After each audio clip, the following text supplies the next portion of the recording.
So these are the home mixology cocktail essentials.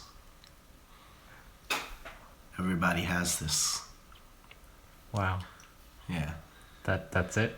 This is That's all you need? Yeah, that's it. How do you measure stuff with these two? By spoonfuls, I guess. If you don't want to do that, I guess you can use one of these things. It's called a jigger. Usually this side is 1.5 ounces and this side is 1 ounce. But there's different kinds. Like this is Japanese. This is actually 2 and then 1. You can look, I don't know if you can see where it says the measurements inside, where it'll have lines to tell you how much it actually holds. And then, you usually one shot is up to that line that says 1.5. Okay. And then when you're pouring that for somebody, they're like, hey, you didn't fill it up. And then you get yelled at. Matt got me a shaker for my birthday, so I don't even need these. Because I have this like graduated shaker that has different measurements for ounces. Like this line is 2 ounces. So you don't see these everywhere. This line is 4. No. This line is 4 ounces and this line is 6. So you can sort of just look inside how you're pouring it and measure that way. I wouldn't recommend doing that. Also, this shaker is not as good as like something like this. Well, only for one reason. That reason is because I can do this with this shaker. I don't know. I guess it doesn't matter if it's at home. You usually want to have your shakers like that. Okay. But anyway, we don't have to go into So that. these are just called shakers. This is a Boston shaker. There's this type of shaker too. That's called a cobbler shaker. So it's 3 parts. It's actually, I don't know if I would call it easier to use. For someone who's never actually used one of these before, this might be easier to pick up. This has like a little cap and it has like it strains itself. And you can just put shit in here. It looks like those bubble tea making places. Sure. I made a bubble tea cocktail once for a competition. It didn't win. Judges were stupid. This is a bar spoon. You literally can measure things by like, oh, you need a bar spoon of it, which is about like half a teaspoon or whatever. But usually you use this for stirring. And the reason why is because if you have ice in here, I'll get ice. It's like kind of hard to stir with this spoon.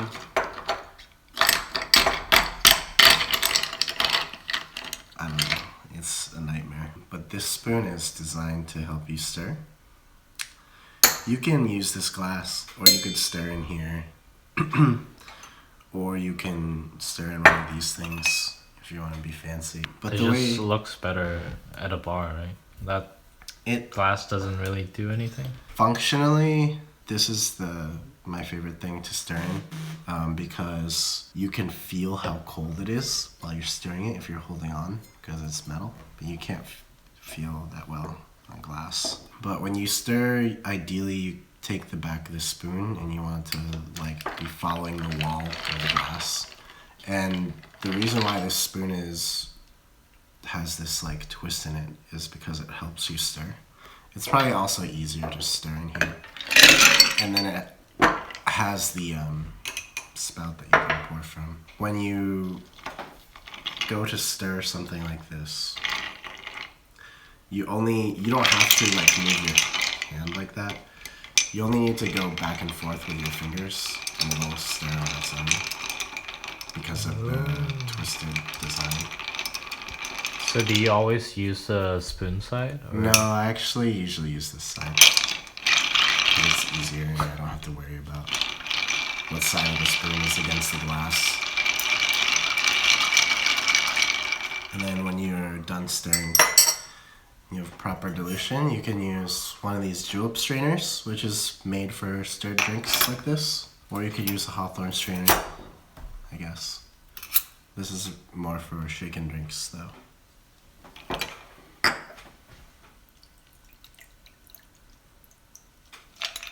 Then you have a martini. Is this a martini glass? This is a coupe glass, so it's actually not a martini glass. A martini glass has that, like, weird triangle shape. Mm-hmm. But I actually think martinis are best in a Nick and Nora glass. I don't know why I said that, because I can't show you a Nick and Nora glass, because I don't have one.